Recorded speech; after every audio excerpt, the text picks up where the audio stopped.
Hello Excel learners, स्वागत है आपका एक नए ट्यूटोरियल में। अक्सर ही अपने डेटा में ब्लैंक रोज़ होती हैं और आज की इस वीडियो में हम सीखेंगे कि हम उन ब्लैंक रोज़ को कैसे रिमूव कर सकते हैं। बहुत बल्क में अगर आपके पास डेटा है तो मैनुअली एक एक करके ब्लैंक रो को रिमूव करना मुश्किल हो जाता है। ये बहुत ही टाइम कंज्यूमिंग प्रोसेस है। तो आज मैं आपको 3 ऐसे मेथड्स बताऊंगी जिनको यूज़ करके आप बहुत ईजिली अपने ब्लैंक रोज़ को डेटा में से रिमूव कर सकते हैं। अगर आपके पास डिफरेंट डिफरेंट क्राइटेरिया हैं तो मैंने यहाँ पे 3 डेटा सेट लिए हैं और तीनों ही मेथड्स मैं आपको एक्सप्लेन करूँगी कि किस मेथड को आपने कब यूज़ करना है। तो वीडियो में आगे बढ़ते हैं और अगर आप चैनल पे पहली बार आए हैं तो चैनल को सब्सक्राइब करें। चलिए इस वीडियो की शुरुआत करते हैं। तो यहाँ पे आप देख सकते हैं सबसे पहला जो मेथड मैं यूज़ करूँगी that is go to special. इसमें क्या होगा, आपके पास एक आइडेंटिफायर कॉलम आपको ढूंढना है। आइडेंटिफायर कॉलम का मतलब क्या है, जैसे यहाँ पे मेरे पास आप कॉलम्स देख सकते हैं, product, category, amount, date and state. तो मैं चाहती हूँ कि जहाँ पे प्रोडक्ट नहीं है वो वाली रो जो है वो मेरी रिमूव हो जाए। तो अगर ये वाले कॉलम में कहीं भी मेरे पास ब्लैंक सेल आता है प्रोडक्ट वाले कॉलम में, तो यहाँ से ये पूरी की पूरी रो को मैं रिमूव करना चाहती हूँ, चाहे आपका डेटा है या नहीं है। तो इसको बोलते हैं आइडेंटिफायर कॉलम। मीन्स आपने एक पर्टिकुलर कॉलम को सिलेक्ट किया, उसके बेस पे आपने अपनी रो को रिमूव करना है। तो आपका कॉलम कोई भी हो सकता है। तो मैंने प्रोडक्ट सिलेक्ट किया है। तो सबसे पहले हमने क्या करना है, इस पूरे को सिलेक्ट करना है। तो मैंने लास्ट में चलेगी, कंट्रोल शिफ्ट होम की हेल्प से हम इस पूरे कॉलम को सिलेक्ट करेंगे। तो ये कॉलम मेरा सिलेक्ट हो गया है। अब मुझे जाना है एडिटिंग ग्रुप में और यहाँ से सिलेक्ट करना है गो टू स्पेशल। इसमें आपको बहुत सारी ऑप्शंस मिलेंगी, हम सिलेक्ट करेंगे ब्लैंक्स। ओके। तो आप देखिए यहाँ पे जितने भी ब्लैंक रोज़ हैं जो इस कॉलम से स्टार्ट हो रही हैं, तो वो आपकी सिलेक्ट हो गई हैं। अभी यहाँ पे आपने कुछ नहीं करना, आप सीधा जाएंगे डिलीट की ऑप्शन में। यहाँ पे आप क्लिक करेंगे डिलीट शीट रोज़। जैसे आप इस पर क्लिक करेंगे, आपकी जितनी भी यहाँ पे ब्लैंक रोज़ थी वो सारी क्या हो जाएंगी, रिमूव हो जाएंगी। तो डेटा देख सकते हैं, जितना ब्लैंक रोज़ था वो सारा डिलीट हो गया। ये फर्स्ट मेथड है। ये आपने तब यूज़ करना है जब आपने ये सोचा हो कि एक पर्टिकुलर कॉलम की अगर वैल्यू ब्लैंक है तो उसके रिस्पेक्टिव जो रो है वो आपने डिलीट करवानी हो। अब हम बढ़ते हैं सेकंड मेथड में, जिसमें हम यूज़ करेंगे फ़िल्टर को। अब यहाँ पे देखिए, मेरा प्रोडक्ट तो यहाँ पे ब्लैंक है, लेकिन बाकी कॉलम में मेरा डेटा अवेलेबल है। तो अब मुझे वो रोज़ ढूंढनी है जो पूरी की पूरी ब्लैंक हो।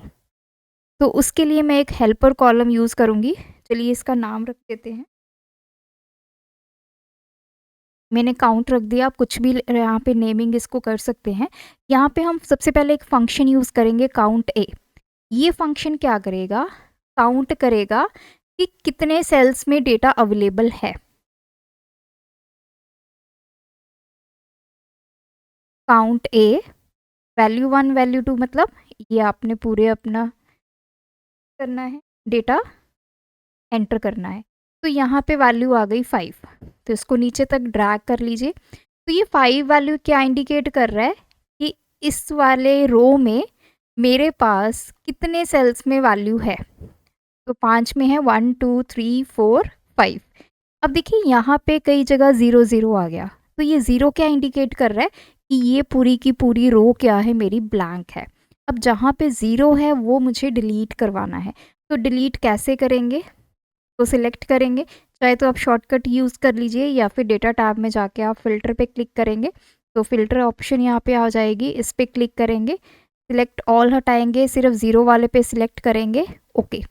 तो ये सारे वो रोज़ हैं जिसमें मेरी काउंट की वैल्यू 0 आ गई, मीन्स ये सारी ब्लैंक रोज़ हैं। तो आप इन सभी को सिलेक्ट करेंगे, राइट क्लिक करके आप चाहे तो डिलीट रो पे क्लिक कर सकते हैं। तो ओके करेंगे। तो यहाँ से अब हम वापस फ़िल्टर हटा देंगे। तो ये सारी रोज़ हमारी वो आ गई जो ब्लैंक नहीं थी, जो ब्लैंक रोज़ थी वो रिमूव हो गई। अब यहाँ से आप इसको कर देंगे डिलीट। तो देखिए ये पूरा डेटा आपका रिफाइन होके आपको मिल गया है।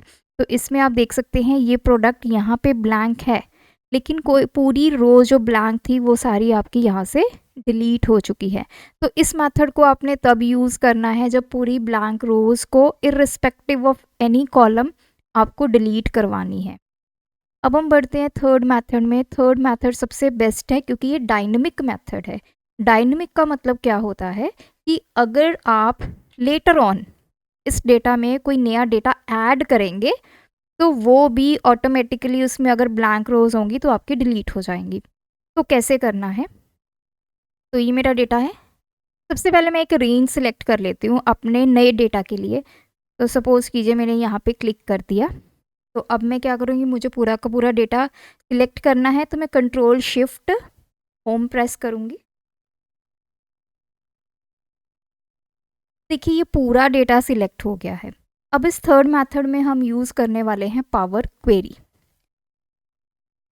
डेटा टैब में जाएंगे तो यहाँ पे जो फर्स्ट ग्रुप मिलेगा उसमें आपकी ऑप्शन होती है फ्रॉम टेबल और रेंज। तो इसमें क्या होता है कि जब आप इसको क्लिक करते हैं तो पावर क्वेरी में जब भी डेटा जाता है वो किसी ना किसी टेबल से जाता है। तो अगर तो चाहते हैं कि आपका ये डेटा टेबल में कन्वर्ट हो जाए तो आप इस ऑप्शन को यूज़ कर सकते हैं। इन केस आप इस ऑप्शन को यूज़ नहीं करना चाहते, आप अपने डेटा को एज सच रखना चाहते हैं जैसे ये है, मतलब टेबल ना बने इसका, तो हम क्या करेंगे, इसको अभी मैं कर देती हूँ कैंसिल। इसका यहाँ पे हम एक नेम जो है वो सिलेक्ट करेंगे जिसको हम नेम रेंज बोलते हैं।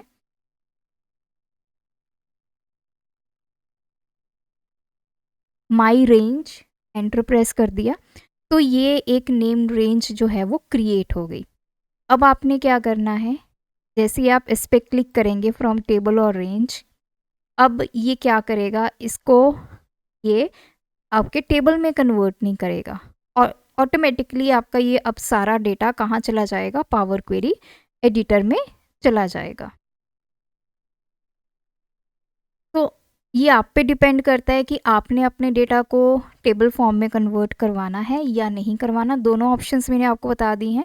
अगर आप टेबल ऑप्शन में अलाउ करेंगे तो आप उस पर येस कर दीजिए, तो वो टेबल वहाँ पे क्रिएट हो जाएगा और आपका डेटा पावर क्वेरी एडिटर में आ जाएगा। अगर टेबल में आपने डेटा को कन्वर्ट नहीं करना है तो आप उसकी नेम्ड रेंज क्रिएट करेंगे और गेट डेटा पे क्लिक करेंगे तो यहाँ पे पहुँच जाएगा। तो देखिए ये जो ब्लैंक रोज हैं जहाँ पे नल लिखा आ रहा है, इनको हमने रिमूव करना है। तो होम टैब के अंदर ही रिड्यूस ग्रुप्स आपको एक ग्रुप मिलेगा, यहाँ पे रिमूव रोज़ की ऑप्शन है। यहाँ जाकर देखिए बहुत ऑप्शंस मिल जाएंगी।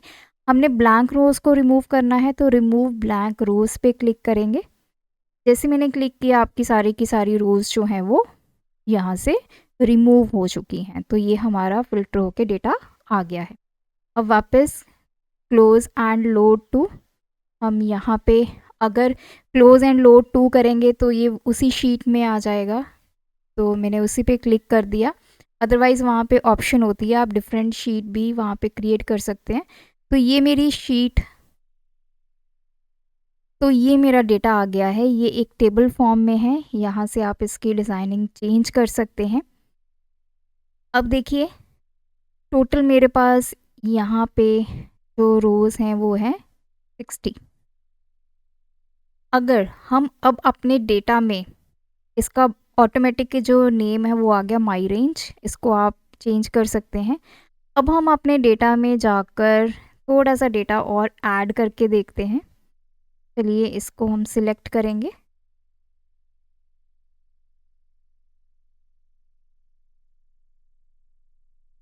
पे इसको एंटर कर दिया तो ये वैल्यू हम कर देते हैं।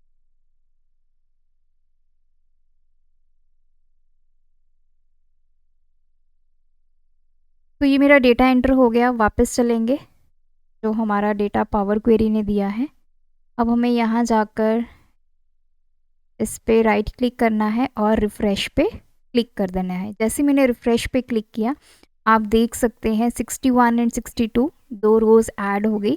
तो ये देखिए स्टेट में मैंने ABC एंड DEF लिखा था, वो डेटा हमारा यहाँ पे ऐड हो गया है। और यहाँ पे जो ये 2 ब्लैंक रोज़ थी वो उसने रिमूव कर दी हैं। तो ये फ़ायदा होता है पावर क्वेरी को यूज़ करने का कि आपका जो डेटा है वो डायनेमिक बन जाता है। लेटर ऑन अगर आप उसमें नया डेटा ऐड करेंगे तो ऑटोमेटिकली उसमें से ब्लैंक रोज़ को वो रिमूव कर देगा।